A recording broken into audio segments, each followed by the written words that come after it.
Are you guys looking to stack your God Squad? Check out AOA.com for the cheapest coins in the market. Make sure you guys use code SNODS at checkout to get 3% off on your order. Let's stack that squad, baby. Yo, what's going on, boys? It's SNODS here. We're back with another video, and today I want to talk to you guys about the Competitve Field Pass. As we all know, the Field Pass is the new way of doing things for Madden 23. They've got a bunch of different Field Passes, but today I want to focus on Competitve Field Pass because it seems like this is where people struggle the most, and it seems like, and it's looking like, these are going to be the best rewards throughout the entire year. Now, I apologize for my background. It is a little bright. I am recording this during the day. I normally don't do that, but I hope you guys can ignore that because these are very, very important tips. So before we get into the video, boys, if you guys are new around here, be sure to subscribe to the channel. And if this method helps you guys out, let me know by leaving a like. Let's try to get this video to 10 likes. All right, so let's hop into the Competitve Field Pass here and look at some of the rewards.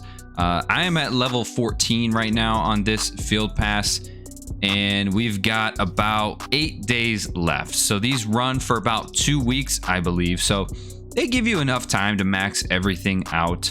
I've accomplished an 87 overall B&D legend. Let's see, a midfield pack. I believe there's a red zone pack I got in here as well, which is very odd because I'm not getting these rewards.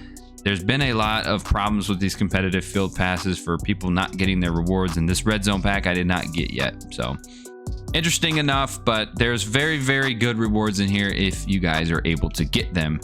And every single new Competitve Field Pass, there will be a, I guess you can call it a Field Pass Master, which is, this time it's this 89 overall Cortland Sutton. A lot of people don't really like this card. He's going to make my team because I am no money spent.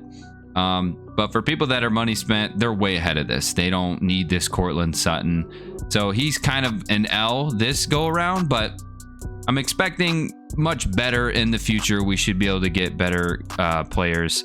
But you get touchdown packs, red zone packs, another touchdown pack, and then at the end you get a Legends 85 plus overall player. Now it's probably going to be an 85 overall, but if you're smart and wait to open this when Legends drop and there's limiteds, you could potentially get a limited out of this. So enough with all that.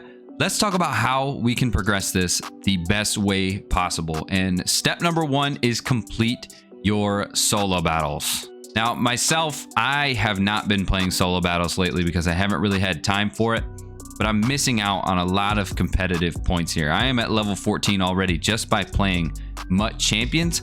If I were to play solo battles, I would probably meet all of these thresholds and get all of these points. It might not look like much, but 4 points, 2 points, 1 point, this all adds up and you can get a lot of points towards your Competitve Field Pass. The ones that really help out the most is these win 10 solo battles games on veteran or higher, win 20 on MVP or higher, win 25 on MVP or higher. These are big boosts in the Competitve Field Pass. I have a video out on my channel, and I'll put it down in the description. I'm showing you guys the quickest way to get through solo battles, and you can beat it on Legend every single time. So if you're winning on Legend, you're taking out all of these all at once, and that is huge. Of course, up here, once you meet these win thresholds, you get 4 Competitve Field Pass points, 2 Competitve Field Pass points. Just play your solo battles. Watch the video that I made on how to get through those as fast as possible, and I promise you, you'll be able to get through all of these fast. If you're like me and you don't really have the motivation to play solo battles, because I will agree with you guys, solo battles, it's so boring and it just takes up a lot of time, and the fact that it renews every single day, it does not help the case because you have to keep up with those games and play them every single day. So if you're like me, it's not a big deal. You can still get through these Competitve Field Passes pretty fast. So let me show you the first thing I do. The first thing I like to do is go over to the far right and look at our sets here. Every 2 weeks, we're going to get these missions or objectives, whatever you want to call it, for these Competitve Field Passes. And you're getting 10 each, and they're not that hard. I got 10 Field Pass points just for completing 180 to 81 overall elite player set. And then I got 10 more for completing an 82 to 83 overall elite exchange set. That's why I always recommend to keep your coin stack high so you can complete these sets. Not that these were expensive, but you do need some coin if you don't have these players to be able to complete these. So make sure you're looking at that. And the other thing you want to do is check out all of these stats here. I've completed all of these except for the 2-point conversion things. Most of the stats that are in here, you can usually complete these naturally without having to really pay attention to it. But you want to go over to this tab simply for objectives like this. Attempt 10 2-point conversions in any game mode. Normally, people don't go for 2, so you want to double check in here to see if there's any unique missions in there to complete, because if I don't complete this, I'm going to be missing out on 6 competitive field passes. So I need to make sure that I'm going for 2, and I don't even have to get them. It's just to attempt to go for 2. So very easy to get. And keep in mind, people, the competitive field pass points are much lower than everywhere else. This is only 300 competitive points. So if you think, 6 competitive field pass points is low, it's not. It's very, very high. So make sure you're getting those objectives done. So this is what I do to progress my competitive field pass fast. Head-to-head seasons.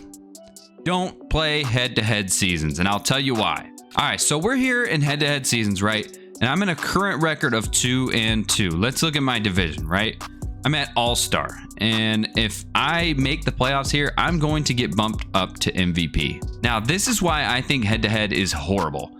If you make the playoffs, you're going to get bumped up. I am a mediocre player. I will show you right here what my record is. It is not good. I'm 33-33, so I'm 500. There is no reason why I should be in the All-Star division or the MVP division. I should not be up there. I should be like veteran pro right around there. So when I'm getting bumped up in head-to-head seasons to MVP, I'm getting my ass kicked. It's brutal in MVP. And you don't play anybody bad in MVP. Everybody you play is very, very, very good. So if you guys are in head-to-head seasons and you're, down here somewhere, then yeah, play your games, make the playoffs, try to make the Super Bowl, and get as many competitive field pass points as you can. Once you get into these All-Star and up, it gets really tough and it's hard to win games.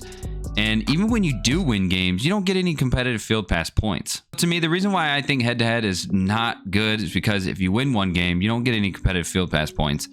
And the matchmaking is horrible. So if you already played a bunch of games, you're going to be in a higher division. You're going to be playing really good players. And it's just, to me, I feel like it's a big waste of time. We make the big bucks in competitive field pass is Mutt Champions, previously known as Weekend League. Now, in the past, Madden's Weekend League was probably the sweatiest mode in the game. And it was, I agree. Because it was only available, I think it was Thursday through Sunday, and you had to get 25 games in. Your casual Madden players, they're not doing that. No, I didn't even do that for a very long time. And Weekend League in previous years was very sweaty. Now, Mutt Champions, you can access Mutt Champions Monday through Sunday. It's a week-long thing. More people are playing Mutt Champions because now people have more time to be able to participate. 25 games in a week seems much more doable than in one weekend. So more people are going to play it. So if you guys think that, Weekend League and Mutt Champions is too sweaty for you, just try it. I'm telling you, like I said, you saw my record. I'm 500 and I do pretty good in Mutt Champions and I'm able to complete these. So if I could do it, I feel like you guys could do it. So if we look at the rewards here, just for winning one game, you get 2 competitive field pass points. It's already better than head-to-head seasons. I know 2 points doesn't sound like much, but it's more than head-to-head seasons. Each game you win, you're getting 2, and then there's thresholds that you can hit to get a big boost in those games. So if you win 1, you get 2 additional. If you win 3, you get 6. If you win 5, you get 10. If you win 10, you get 20. Those are huge boosts in the competitive field pass. Now, keep in mind, these competitive field pass thresholds are not just for that week. It's through the entirety of the competitive field pass. So you have 2 weeks to to get 15 wins, 20 wins, 25, 30, 35. And you're getting 20 a bang for each one of these thresholds. Those are huge boosts. And then on top of that, you're getting 2 points each win that you get. So Mutt Champions to me is very, very rewarding when it comes to the field pass. Like I said before, I'm not playing solo battles. I'm playing Mutt Champions, and I'm getting all of these done, and I'm able to complete my field passes before that 2 weeks is up. So if you're playing solo battles too, that's just an additional bonus, and you're gonna get this field pass done very quick. And then if we go back and look at the head-to-head seasons rewards, these just don't look good. They don't. Once you hit these thresholds, you get 5 competitive field pass points. Like, come on now. Even when you hit 40 wins, you only get 5. It's just not rewarding. It does not touch Mutt Champions. And to me, I feel like head-to-head seasons is much harder competition than what Mutt Champions is. The Mutt Champions, I don't really know how the matchmaking works, but they don't match you up with people that are in that, you know, MVP division or whatever division it is. I feel like they match you up depending on what your record is. I think that might be how it is, but Mutt Champions for me has been much easier than head-to-head seasons this year. So boys, I recommend you guys try it out and let me know in the comments if it works. But boys, that's going to be it for this video. I hope this method helps you guys out, and I hope you get through these much quicker. Like I said, the solo battles tutorial video will be in the description, so you guys can watch that and get through those games as quick as possible. That's it for this video. I'm out of here, boys. Peace.